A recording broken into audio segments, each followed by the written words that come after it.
Bueno, entonces hoy vamos a seguir también con la historia clínica en salud mental. Este es uno de los últimos capítulos del Manual de Semiología Psiquiátrica de la Universidad de Caldas y lo que hacemos básicamente es contarles los ítems del examen mental, perdón, de la historia clínica, incluyendo el examen mental, y que después desplegaremos en el cómo se pregunta o cómo podemos obtener en la historia clínica esta historia clínica a través de la entrevista. Entonces, por eso es muy importante conocer estos ítems de la historia clínica, porque cuando ustedes envíen sus historias clínicas de los pacientes que cuando ya podamos volver a hacer prácticas y ustedes realicen, debe ser llevando este orden y obteniendo todos en lo posible, o por lo menos la mayoría, de los datos que vamos a hablar a continuación. Entonces empecemos.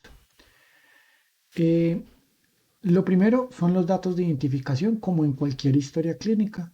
Los que mínimo debe contener son el nombre, el sexo de la persona, la edad, el estado civil, la escolaridad. Recuerden que por escolaridad anotamos el último grado máximo alcanzado, entonces aquí podríamos colocar posgrado, universitario, bachillerato completo o secundaria completa, secundaria incompleta, primaria completa. Otras personas aquí simplemente colocan tercero de primaria, que quieren decir que la persona cursó y aprobó hasta tercero de primaria. Así, por ejemplo, haya hecho algunos meses de cuarto. Entonces, por eso es muy importante que la escolaridad es el grado máximo de educación alcanzado y obtenido el título respectivo. Distinto de la profesión. Si la persona aquí es universitario, entonces aquí podríamos colocar abogado, arquitecto, ingeniero. Si aquí colocamos posgrados, pues aquí se podrá colocar abogado con especialización en penal o en civil. ¿Sí? Esa es la profesión. La ocupación ejerce la profesión. Sencillamente se podría colocar así. O como vemos en algunos casos, profesión veterinario y ocupación administra finca y no la persona no ejerce la veterinaria, ¿sí? Entonces, a veces creemos que escolaridad, profesión y ocupación son lo mismo y definitivamente no. Con ocupación quiero mencionar algo que es un error que vemos con alguna frecuencia y a veces ponen la palabra cesante queriendo decir pensionado. La persona que es cesante es la que recibe rentas de algo. A veces las personas, como su ocupación es administrar arriendos, entonces distinto de la persona que es pensionada y que su ocupación actual es pensionado y de ahí es de donde recibe su dinero. El natural de, que todos lo conocemos desde la semiología general, es dónde nació y el procedente es de dónde viene. Cobra especial relevancia para las patologías infecciosas si, por ejemplo, la persona tuvo un viaje a algún área tropical. Eh, pero con la mayoría de las veces utilizamos el natural de dónde nació y el procedente, pues dónde vive habitualmente. Cuando no lo queremos poner, sino que de verdad es un procedente que es significativo, o sea, por ejemplo, voy a mencionar algo, la persona tiene una gastroenteritis y acaba de venir de un viaje de una zona tropical, entonces ahí deberíamos colocar, puede ser que la persona sea natural de Cali, residente en Manizales, procedente de, no sé, cualquier isla que esté con dificultades, no sé, cualquier cosa en donde ustedes puedan tener una situación sanitaria compleja, ¿de acuerdo? Entonces no es lo mismo el residente en que procedente de, que a veces también lo juntamos mucho. La lateralidad. La lateralidad es muy importante. Es cuál es la dominancia del paciente. La persona puede ser diestra si usa más la mano derecha. La persona puede ser zurda o la persona puede ser ambidiestra si es por igual y en cuyo caso si es ambidiestra siempre se le coloca la predominancia. Recuerden que la lateralidad sirve para muchas cosas, para determinar la dominancia cerebral. La lateralidad nos sirve, entre otras, para determinar, por ejemplo, en situaciones laborales complicadas, el grado de pérdida de una funcionalidad. Entonces, hay patologías más frecuentes, hay condiciones que son más frecuentes en las personas de predominancia izquierda, de predominancia zurda. eh, por ejemplo, la espasmofemia es más frecuente en los zurdos. Entonces, siempre la lateralidad. La religión o el sistema de creencias, que puede ser aquí agnóstico, ateo o ninguno, como puede ser católico, budista, Hare Krishna, etcétera. ¿Quiénes son los informantes? Es decir, de dónde se obtiene la información, si es el paciente o la paciente y la tal persona. Aquí a veces también se coloca simplemente acudiente, ¿no? quién es el acudiente o o acompañante, quién acompaña al paciente y cuál es el nombre de esa persona y el parentesco que tiene con el paciente. Y esta sí es una invitación que hacemos muy vehementemente a que cambiemos el término confiabilidad. La confiabilidad es como de alguna manera decir que incluso eso aplica más para escenarios forenses, ¿cierto? Pero nosotros deberíamos hablar es de calidad de la información. Y sencillamente hay personas y pacientes y familiares o acudientes que son buenos informantes, que son regulares informantes o que son malos informantes. Es eso lo que debemos decir. No la calidad de la información porque perdón, no la confiabilidad porque estaríamos diciendo como si las personas fueran confiables o no confiables. Y el maestro Suros, con su gran semiología general, él siempre decía, al paciente créale que si él, pues obviamente en otras palabras, pero así lo recuerdo yo, si el paciente créale, si él de alguna manera no es confiable en lo que está diciendo, el único que se sale engañando con el tiempo es el propio paciente.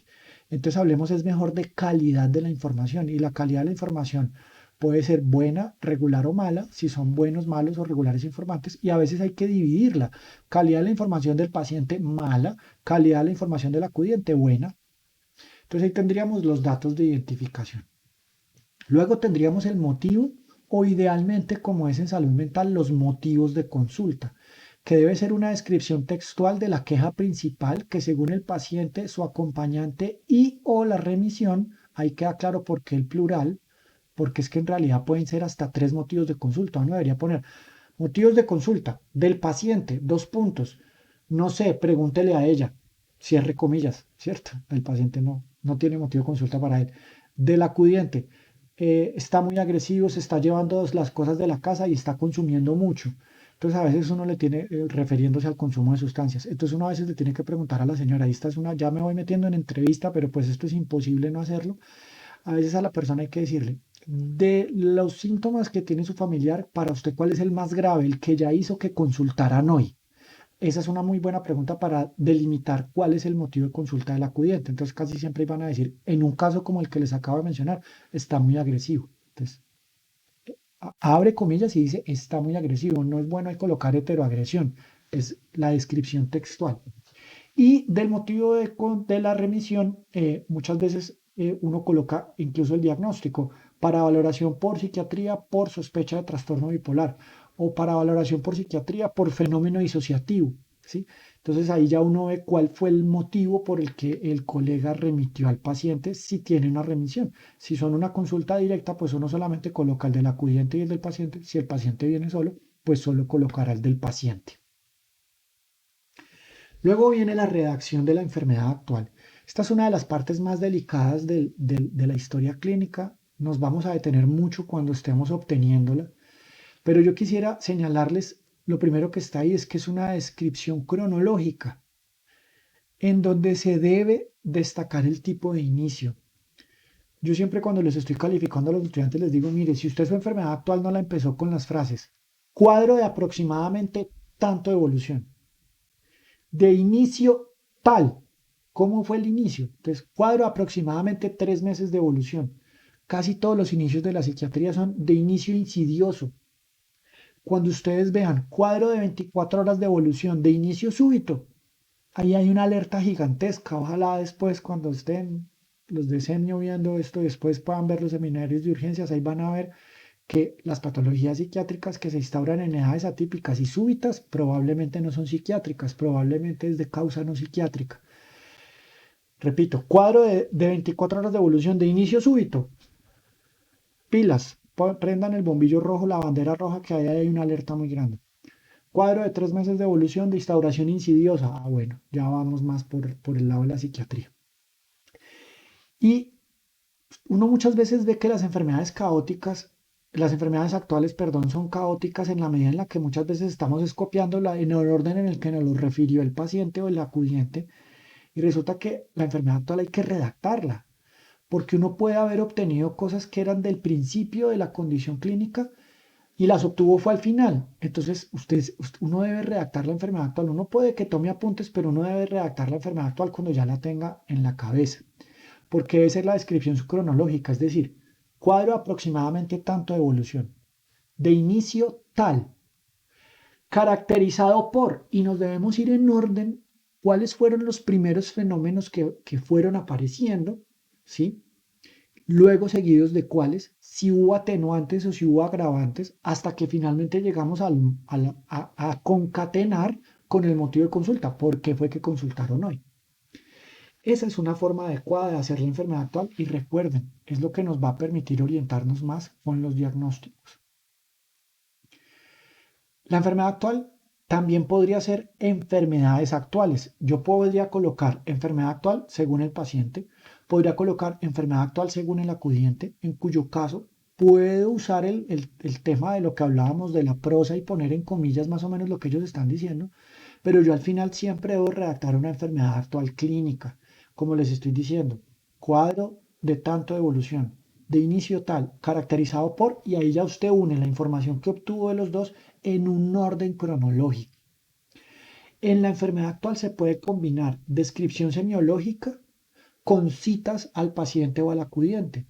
Uno ve como muy bien hecha una historia clínica cuando, por ejemplo, le colocan a uno el cuadro aproximadamente tanto de evolución, de inicio tal, vamos a decir, cuadro aproximadamente 2 meses de evolución, de inicio insidioso, caracterizado por, inicialmente, estado de ánimo persistentemente bajo, comillas, me empecé a sentir muy triste casi todo el día y no tenía ningún día bueno, no tenía ningún día con alegría, cierre comillas. Anedón y posteriormente anedonia, abre comillas, dejé de disfrutar las cosas que más disfrutaba antes, cierre comillas. Apatía, cita la familiar, por ejemplo, entonces la familiar refiere, comillas, le dejó de importar todo, ya no miraba a los hijos, ya no me miraba a mí, cierra comillas, ya no le interesaba nada. Hipobulia, comillas, no me provocaba hacer prácticamente nada en donde me tocara moverme, cierra comillas. Entonces miren, ahí va que se está combinando el fenómeno semiológico según la descripción como lo entendemos, pero usted de dónde obtuvo esa afirmación del fenómeno semiológico. Y así, entonces, agravado por las discusiones de familia, en las últimas semanas se ha asociado a ideación de muerte y ayer ideación autolítica que se configura en un acto de tales y tales características, por lo que consultan hoy al servicio de urgencias. Ahí estaría una enfermedad actual en un orden cronológico, combinando semiología con lo que nos redactan los pacientes.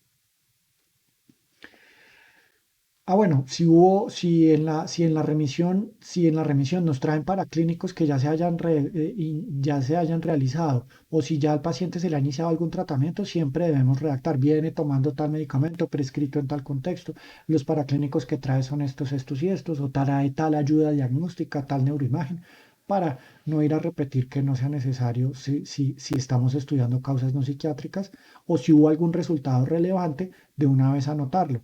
Lo vemos en ancianos, ¿cierto? Entonces a veces no le prestan atención y hay una bacteriuria ahí y efectivamente el señor era con un delirium, entonces hay que mencionarlo desde el principio si hubo paraclínicos o tratamientos instaurados. En la revisión por sistemas, nosotros siempre les recomendamos hacer la revisión por sistemas inmediatamente y les recomendamos preguntarla y redactarla inmediatamente cuando terminen la enfermedad actual. ¿Por qué?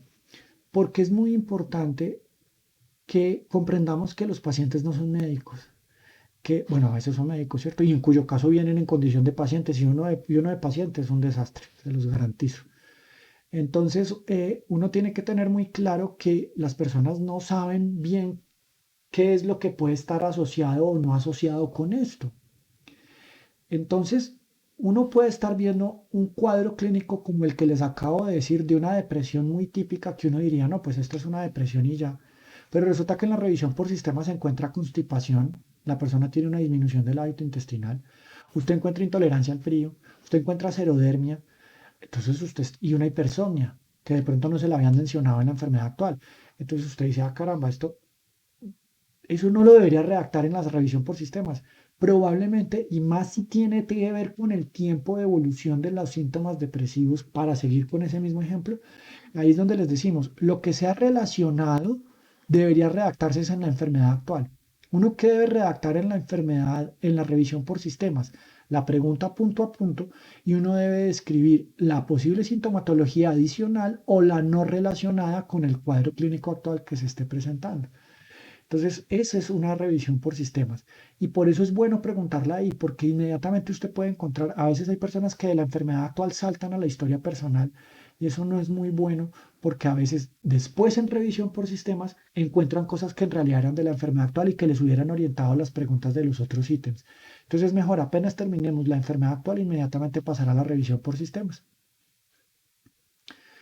Pasamos a la historia personal. Esta es probablemente la parte más larga de obtener, tanto desde la historia clínica como también la parte más larga de redactar, pero hay que tratar de hacerlo cronológicamente hablando.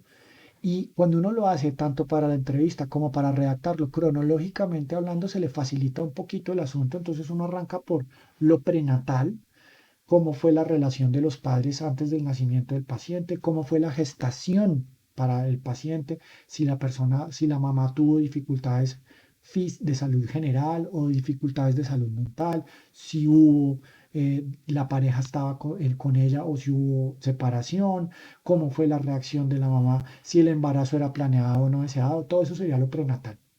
Luego, si el parto fue eutóxico o no, si hubo complicaciones durante el parto, cómo fue el neurodesarrollo, cómo fue, si hubo síntomas neuróticos en la infancia, comida de uñas, alada del cabello, pesadillas, pataletas, cómo era la interacción con los pares cuando lo entró al jardín, cómo era la interacción en cada momento con las figuras de autoridad, incluidos los maestros, esos patrones relacionales, los patrones de juego, bueno, tal vez me salté, pero neurodesarrollo siempre se pregunta cómo fueron los hitos del neurodesarrollo, si hubo lactancia, cómo no fue.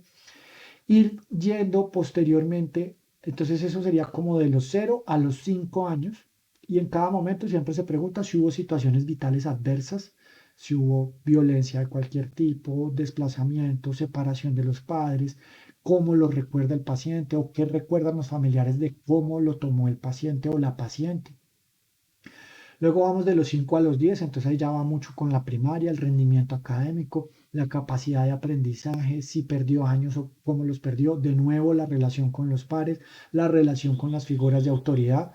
Luego en la adolescencia, entonces de los 10 a los 15 más o menos, ¿cierto? Aunque uno podría tomar de los 10 a los 20, pero es mejor seguir de 5 en 5. Entonces, cómo fue la interacción inicial con los grupos sociales, si hubo o no inicio de relaciones sexuales, si hubo exploración con consumo de sustancias y que si se tiene que hacer una historia toxicológica aparte se hace, entonces ya sustancia por sustancia, cuánto duró en el consumo, por qué la consumía, si la dejó, por qué la dejó, qué efectos tenía, si tuvo abstinencia o no tuvo abstinencia, con cada sustancia si se presentó. De los 15 a los 20, entonces si es varón, si prestó servicio militar, cómo le fue terminando el bachillerato, si, no, si es mujer, entonces si terminó la secundaria, cómo le fue, el varón pues obviamente también, dificultades también en la parte relacional, si ya se establecieron relaciones de pareja estables o no, si ingresó, si no ingresó a universidad o a estudios técnicos, si ya se estableció una pareja definitiva. En la edad adulta, pues ya la parte de los núcleos primarios y los núcleos secundarios familiares, cómo se fue el desarrollo de estos. Y para la edad final, para la edad adulta, pues para la vejez, entonces reacciones al duelo, si ya ha tenido pérdidas de familiares o de la pareja, etcétera, etcétera, etcétera. Entonces aquí falta mucho, pero lo iremos viendo pues sobre la marcha. Sobre todo lo puntualizaremos con la entrevista, si ha habido antecedentes de tipo legal o no, si alguna vez tuvo interacciones de problemas con el sistema legal, conductas pues delincuenciales, etcétera. Como ven, esta es la parte más larga. Esto, la verdad, muchas veces toma más de una sesión de la entrevista, pero debemos redactar pues evidentemente lo básico y lo que más nos interese para cada caso. Es decir, si yo estoy sospechando una discapacidad intelectual, pues no me puede faltar el neurodesarrollo. Si yo estoy sospechando un trastorno de la conducta, pues no me puede faltar los síntomas neuróticos de la infancia, el patrón relacional, el patrón de juego, el patrón de sueño en la infancia y si hubo o no hubo consumo de sustancias o si hubo indicadores de trastorno por déficit de atención y hiperactividad. Eh, si yo estoy ahorita si estoy enfocando una depresión, si hubo adversidad vital, siempre pues la adversidad vital, obviamente los estresores vitales no deben faltar. Entonces, eso para el caso de que nos toque seleccionar qué vamos a preguntar de una historia personal, porque por ejemplo tengamos un tiempo muy limitado para obtener historia personal. Y si tenemos todo el tiempo para obtener historia personal, pues qué bueno, hagámosla lo más completa posible. Luego haríamos los antecedentes personales.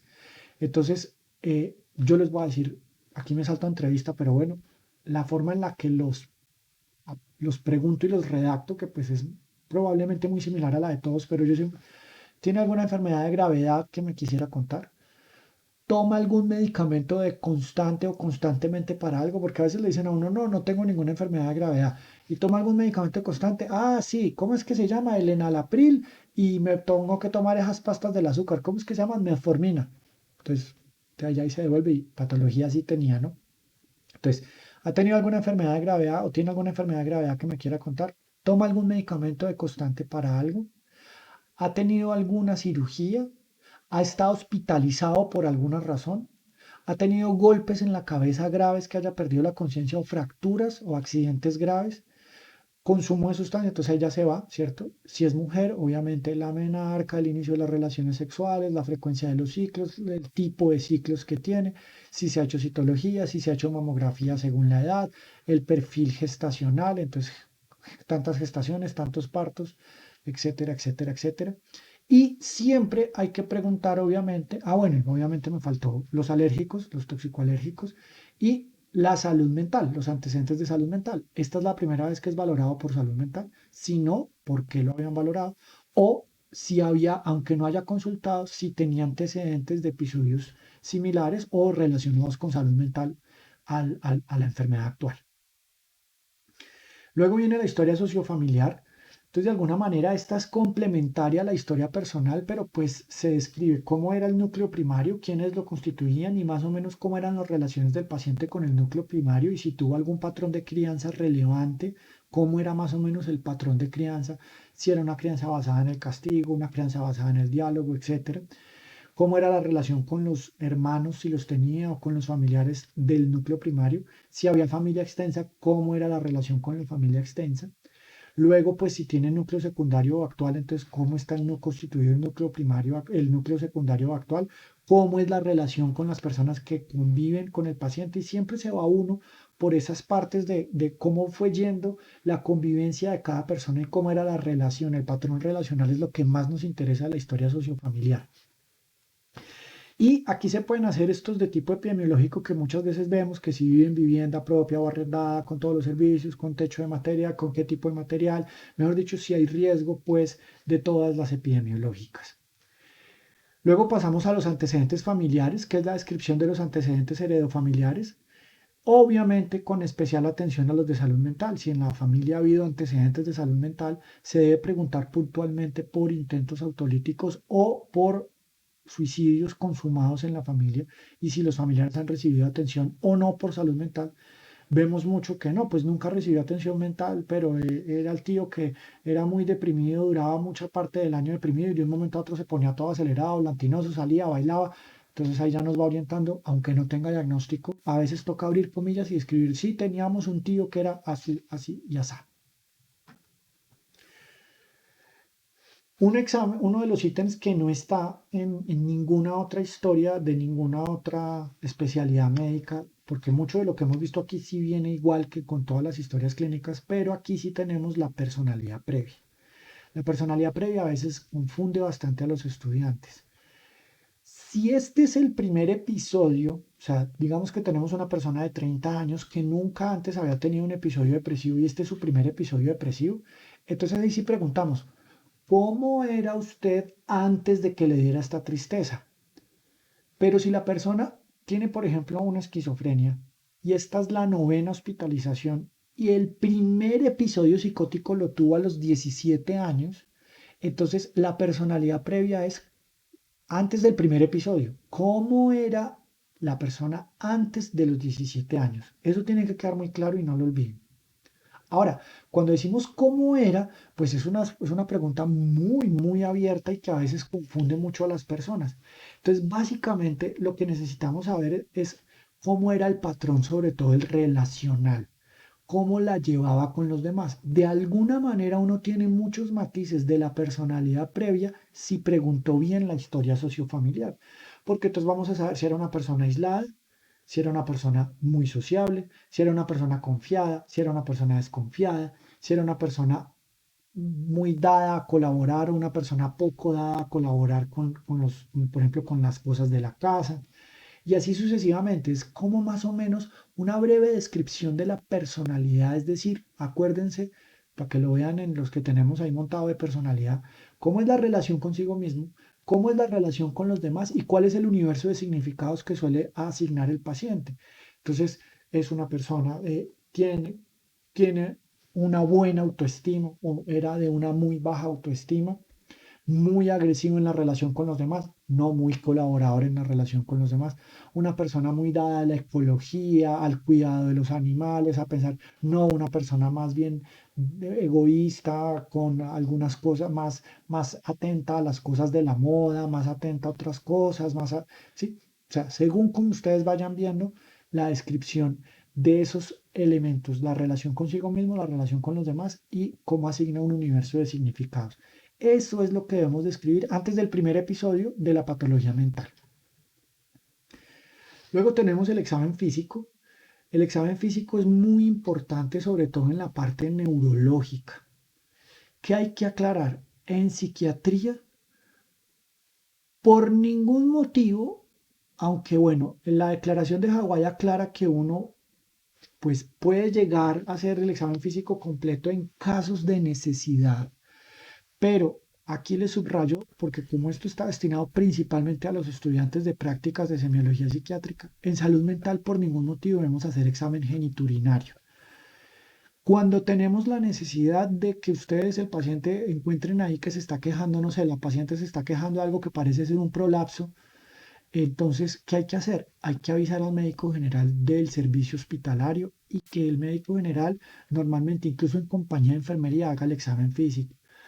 Eso es muy importante. ¿Nosotros qué debemos hacer? Debemos hacer muy bien los signos vitales, debemos mirar cómo está tiroides, debemos auscultar, debemos sin desvestir al paciente. Es muy importante eso, sin desvestir al paciente. Y debemos hacer el examen neurológico lo más completo que podamos. ¿Sí? Si nos quedan dudas, nosotros vamos a hacer la valoración por medicina general o entonces daremos la remisión a neurología a donde nos toque, pero en psiquiatría por algo que está ahí, que se mencionará pues para los que les toque, por ejemplo, a los residentes, con la declaración de Hawái tenemos que ser muy cuidadosos, muy respetuosos, muy, muy bien hecho esto y ojalá la recomendación es siempre acompañados de personal de enfermería, ojalá el mismo género del paciente o de la paciente. Si es una paciente, acompañado por personal femenino de enfermería, si es un varón, acompañado por personal masculino de enfermería, si es posible, o en los varones, pues a veces no hay problema con que sea una enfermera la que nos acompañe. Entonces, bueno, lo hacemos y lo redactamos como siempre, como en semiología, ¿cierto? Cefalocaudal y con todo lo bien hecho lo que podamos. Y ya insisto, por ningún motivo geniturinario. Y luego pasamos al examen mental, con los 10 ítems que aprendimos, ¿cierto? Y pues aquí nos gastamos todos los videos anteriores, entonces pues no me voy a detener ahí. Y luego viene el análisis. Entonces recuerden que ahí dejamos desde la charla anterior en el tintero algo sobre el análisis. ¿Qué es el análisis? El análisis es un elemento fundamental de la historia clínica y yo les digo siempre en el seminario que sigue después de este, que es el seminario de psicopatología, yo les digo a los estudiantes, mire, yo les califico la historia clínica con un gran porcentaje fijándonos en lo que hicieron en el análisis. Porque se los venía diciendo, la semiología no es por describir, no es describir por describir, la semiología es describir para poder diagnosticar. Y el puente que existe entre la propuesta diagnóstica y toda la historia clínica es el análisis. Y ese puente debe estar bien construido. Entonces miren qué es el análisis. El análisis es un resumen de los datos relevantes y cómo sustentan esos datos relevantes, ahí falta una coma, la propuesta diagnóstica y terapéutica que se hará a continuación. Entonces, construir un análisis a veces parece complejo, pero hay una mnemotecnia, una técnica que es relativamente sencilla, que parece una bobada, pero que realmente ayuda mucho y es hacer el análisis con base en estos tres criterios, que son los criterios epidemiológicos, los criterios clínicos y los criterios paraclínicos. ¿Qué son los criterios epidemiológicos? Entonces uno coge toda la historia clínica y coge lo que encontró en la enfermedad actual, en la historia personal, en la historia familiar, en los antecedentes personales, en los antecedentes familiares y busca cuál es el riesgo epidemiológico en particular para esta persona. Sabemos que algunas patologías son más prevalentes en los hombres que en las mujeres, que algunas patologías son más prevalentes en las mujeres que en los hombres, que algunas patologías se manifiestan más en la infancia, que otras patologías se manifiestan más en los ancianos, que otras patologías son en la segunda, en la tercera década de la vida, etcétera. Que unas patologías son más prevalentes en algunas regiones, que unas patologías son más prevalentes según si uno haya tenido adversidad vital o no. Entonces, esos son los criterios epidemiológicos que podemos mencionar de primero. Luego van a estar los criterios clínicos y aquí concatena con lo que les había dicho en la charla anterior y es, yo puedo poner arriba en el examen mental y en todo y en la historia clínica todo en prosa, pero aquí yo ya debo poner los criterios clínicos. No es lo mismo tener unas manifestaciones delirantes que sean congruentes con el estado del ánimo que unas manifestaciones delirantes que sean incongruentes con el estado del ánimo. No es lo mismo tener unas manifestaciones delirantes que no sean extravagantes que unas manifestaciones delirantes que sean extravagantes, unos delirios que sean no plausibles. Entonces, uno en la redacción del análisis, pues no es repetir lo que anotó allá arriba, sino ahora sí clasificar y subclasificar todo lo que usted encontró semiológicamente hablando. Esos son los criterios clínicos. No es lo mismo, como les decía, una enfermedad actual de un inicio súbito que una enfermedad actual de un inicio insidioso. Eso es lo que vamos a usar ahí. Es un breve resumen de todo lo que encontramos semiológico y clínico en el segundo paso. Y tercero, si hay paraclínicos, pues los vamos a utilizar. Entonces veamos algunos ejemplos de algunos análisis. Bueno, perdón, no me acordaba, excúsenme. Aquí estaba el criterio epidemiológico, entonces ahí está la explicación, leámoslo. Dada la alta prevalencia e incidencia de ciertas patologías en determinados grupos poblacionales, la mención de los criterios epidemiológicos que sean significativos en el contexto del paciente y de la patología que se considera el diagnóstico de trabajo, se constituyen en uno de los pilares del análisis clínico. Listo. El clínico, el arte de la medicina, se basa en el juicioso estudio e identificación de los síntomas, los signos y la evolución de cada patología. Entonces, describir eso. Y el paraclínico es innegable la importancia que cobra en medicina la apropiación de las herramientas tecnológicas.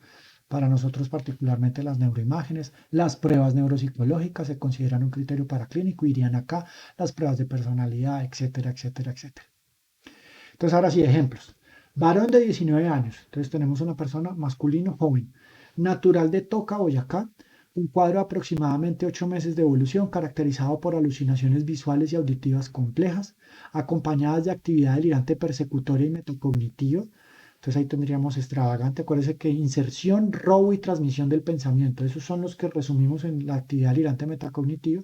En ausencia de variaciones anímicas significativas, o sea que esta persona no hace episodios afectivos, y se descartó el consumo de sustancias, mire que ahí es el paraclínico, se descartó el consumo de sustancias por el laboratorio, neuroimágenes dentro de la normalidad. Entonces, ¿qué tenemos? Una persona que aparentemente no tiene una patología no psiquiátrica, que no tiene un consumo de sustancias, que no tiene ni un bipolar, ni una depresión monopolar, ni aparentemente un esquizoafectivo, y que tiene unos delirios que son muy compatibles con las psicosis primarias. Entonces, ahí tendríamos el ejemplo de una esquizofrenia.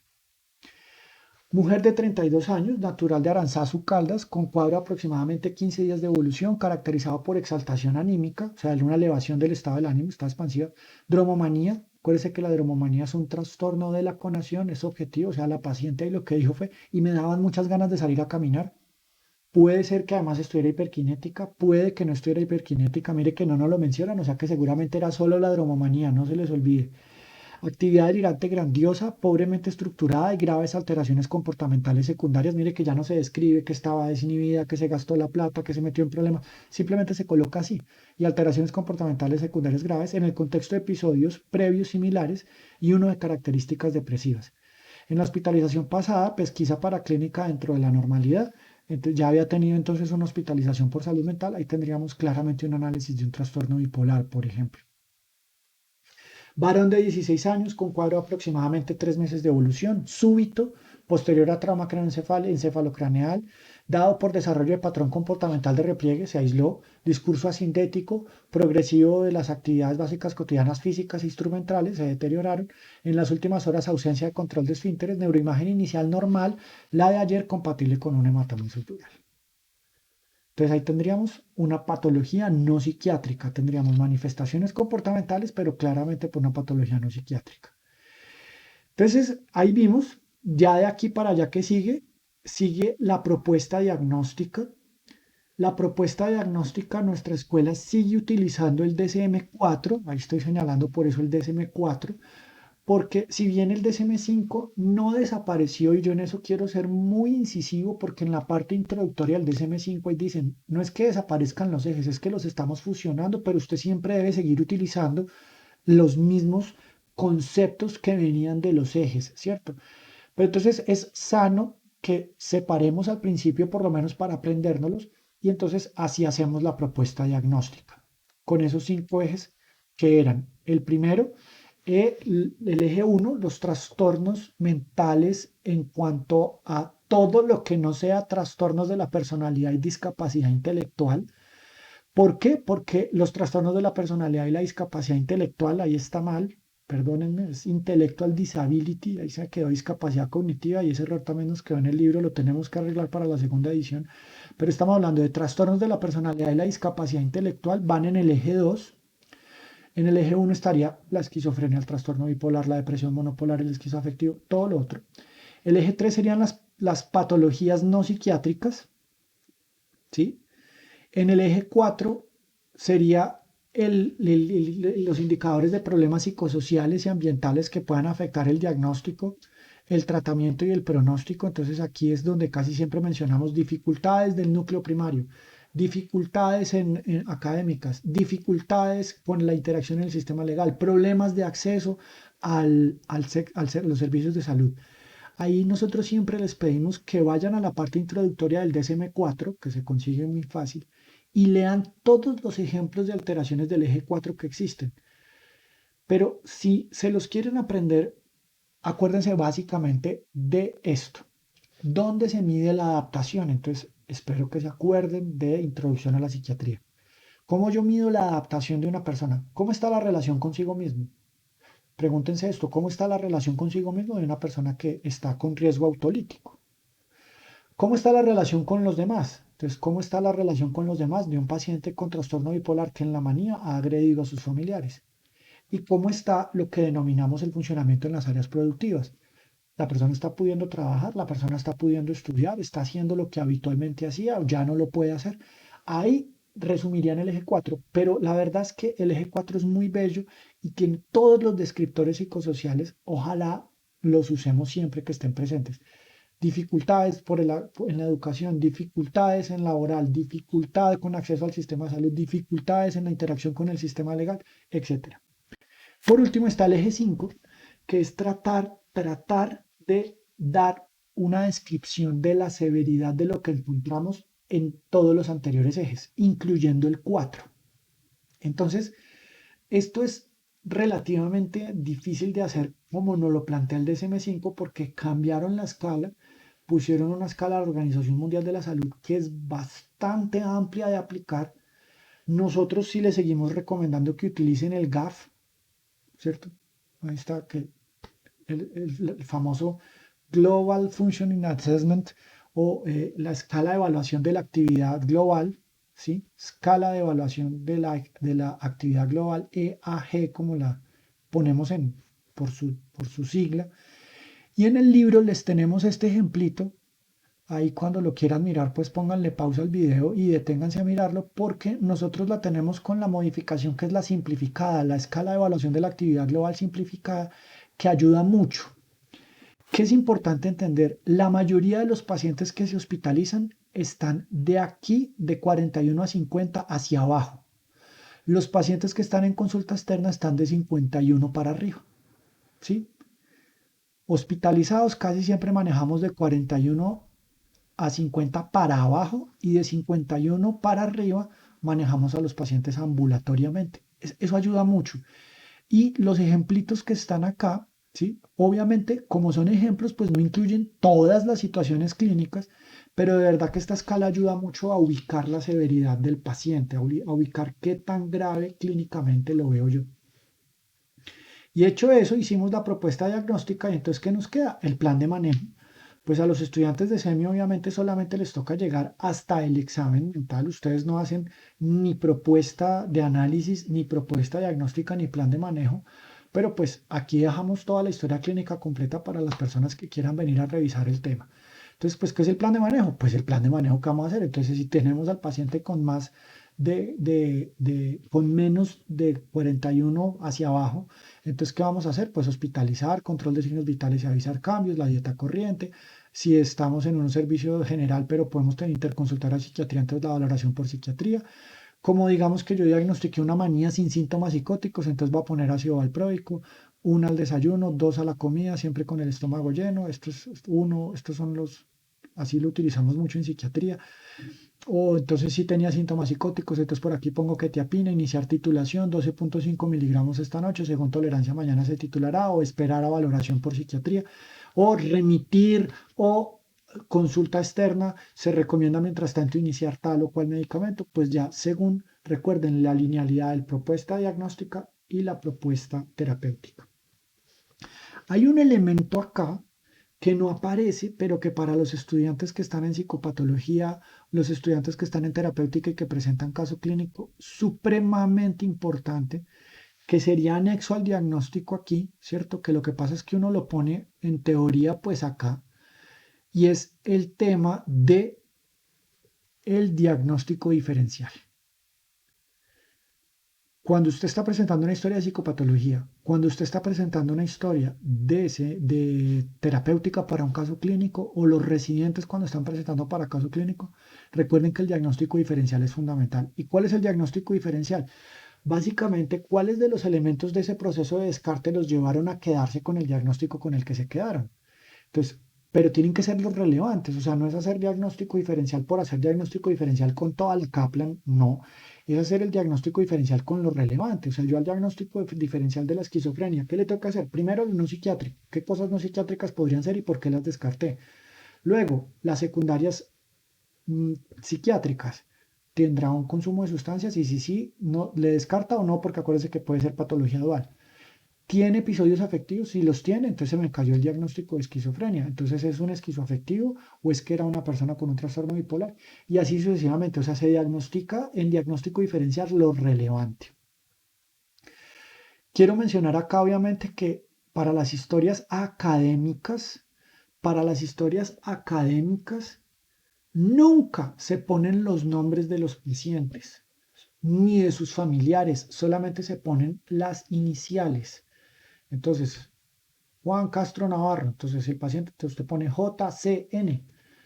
La familia, entonces usted simplemente pone las iniciales. Nunca en una historia clínica académica se ponen nombres para respetar siempre la privacidad. Ya la historia clínica real, pues obvio que sí se coloca con todos los datos. Entonces ahí tuvimos la historia clínica psiquiátrica. Yo espero que haya sido pues bien didáctico, que hayan quedado ya los ítems y ya lo que nos queda es empezar a hablar de la entrevista y cómo se obtiene todo esto. Pero ahí también nos vamos a gastar un buen tiempo porque, ay, de una vez les digo, ningún video. Los recomiendo pues a los que manejen el inglés que empiecen de una vez a ver los de Sean Christopher Shea, que pues es uno de los maestros de la historia clínica y tiene varios videitos en YouTube. Pero ni él, que es el gran maestro de la historia clínica, en sus videos de YouTube tiene todo. Entonces, obviamente, aquí no vamos a lograr contener todo lo de la entrevista, pero vamos a tratar de hacer las generalidades, las particularidades, las técnicas más o menos avanzadas de la entrevista. Esperemos que esto, el tiempo así nos lo permita y que sigamos tratando de llegarles a ustedes a donde estén con elementos bien didácticos. Muchas gracias.